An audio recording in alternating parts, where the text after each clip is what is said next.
Paul Watson joining us from the United Kingdom. Headline at prisonplanet.com, state of war between two Koreas after armistice ended. This is a big deal. And you add to this all the military forces moving around the globe from Eastern Europe through Central Asia, right into the Far East and the Korean Peninsula. This is serious business. Paul Watson. Well, Alex, good to be back. Good to have you here. Break down your take on what's happening right now, and then let's get into who really gave North Korea and Pakistan the nukes. Well, as you just mentioned, North Korea is now repudiating the 1953 armistice, which was it wasn't a peace treaty, it was just basically a ceasefire that ended the Korean War. And now they're saying that is now not in effect, according to an official statement by the Korean Central News Agency. And they're also saying that any attempt to inspect North Korean vessels, which South Korea has said it will do with U.S. help, with the U.S. running the program, will be countered with, quote, prompt and strong military strikes. And we know that as soon as North Korea does anything against South Korea, then the U.S. is going to come to South Korea's aid. North Korea is allied with China, and just as during the Korean War, the Chinese military will support North Korea. And that will only be emphasized more so with the fact that U.S. troops, if they're sent over there, will be right on the border with China, because China borders North Korea. So that's how serious Exactly. I hadn't even made that point, that over 1 million Chinese troops were engaging the Marine Corps and Army and Air Force during the Korean conflict, as it was called. This is insane. Right. So, the armistice in 1953 wasn't even signed by South Korea. It was signed by the U.S. and the United Nations. So, technically, North Korea and South Korea have always been in a state of war because they never signed a proper peace treaty. But that fragile ceasefire, that armistice, was still virtually in effect until today, when North Korea completely renounced it and basically declared that they're now in a state of war with South Korea. And if South Korea makes any movement whatsoever, then they're going to attack. Whether that's believable with what Kim Jong-il said in the past remains to be seen, but it's a very serious situation. Because if you remember, on the eve of the Iraq War in early 2003, when the threat of Saddam Hussein was being propagandized by the U.S. government in the media, the non-existent threat, as was soon to be revealed, Kim Jong-il was saying that he was going to, quote, destroy the world, and that was played down at the time by the media and by the U.S. government because they didn't want such obvious saber-rattling while they were trying to make the case that Iraq was the major threat, when Iraq was displaying fealty to everything that the U.S. and the United Nations was doing in terms of inspections. But now we're hearing the same rhetoric by Kim Jong-il out of North Korea. Not only by him, obviously by Japan as well, as you mentioned before. They're threatening to attack. But now it seems a lot more serious because of this second nuclear test.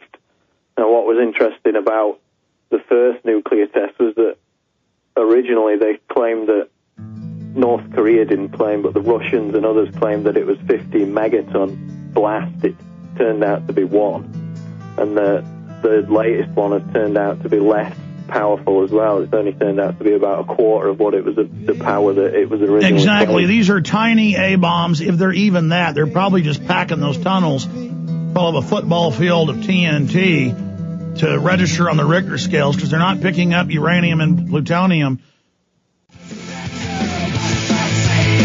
We are breaking down the geopolitical angles to all of this and open phones throughout the broadcast today. Got one of the See Think production guys that put out the New World Order film popping in for about 15 minutes at the end of the show today to give his comments on the incredible success of the film, but also the different sides that are attacking him. The left is attacking him, saying, how dare you make these people look so good? Some Ron Paul people are calling him, saying, hey, you did this as a hit piece against Ron Paul, the time to 9/11 truth. That's kind of the mainline Republican ninnies. Hey, now Michael Savage says the government stages terror attacks. He's afraid Obama's going to do it. You guys are so stupid out there. And some of the other things that are going on. So that is coming up. And we're talking to Paul Watson. Paul, the world is a dangerous place. Governments killed conservatively, just the big governments, 200 plus million people last century. In fact, I show 200 million killed in Endgame and forgot to put what the Soviets did. I just messed up on the graph when I was telling the graphics guy. So it's 250 million at least. But let's just be conservative and say 200 million, because I did put the communist Chinese in there. I mean, government's the number one cause of death, unnatural death. And they're running around jockeying for global dominance and power. These people are bored. All the money, all the sex, they're sick of it. They want war. They want power. This is the big game.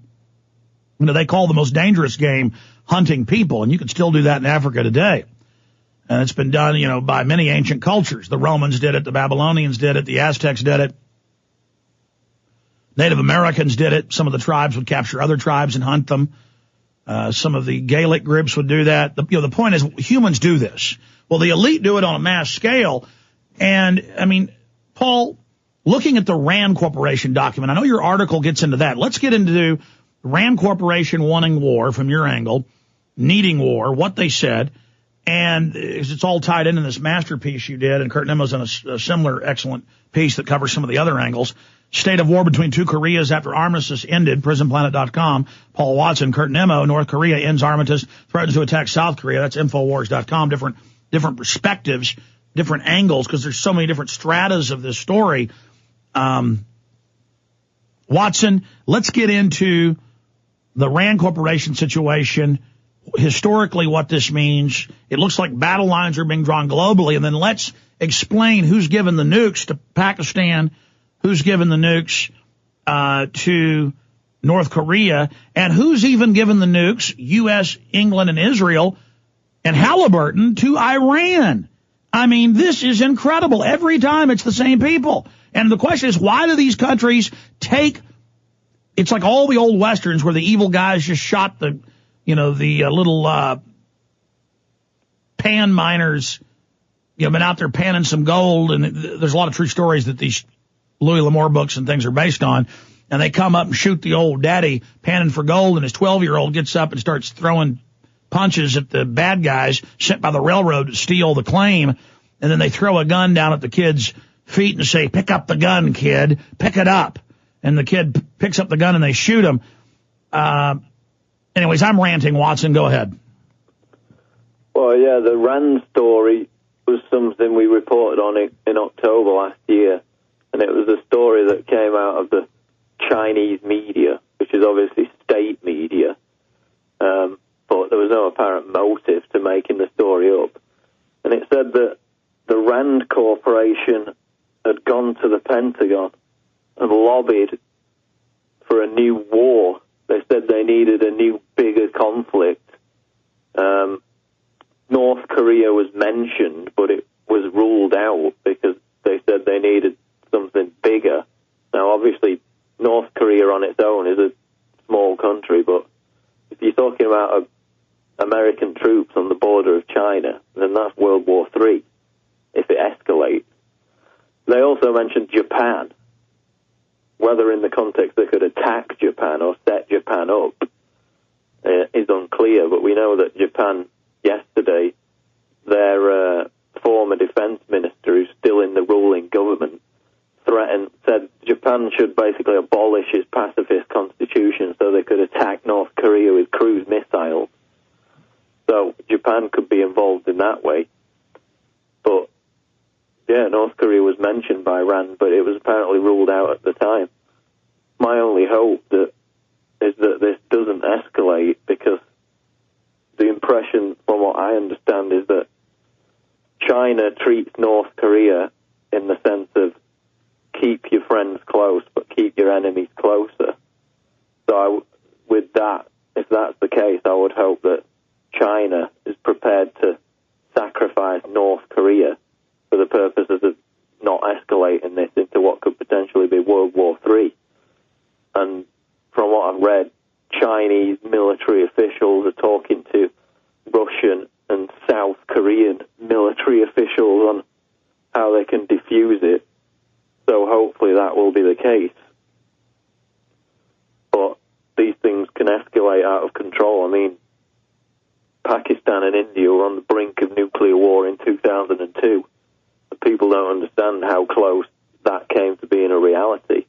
So these things can escalate quickly. And the fact that I'm in China next week, obviously, because China borders North Korea,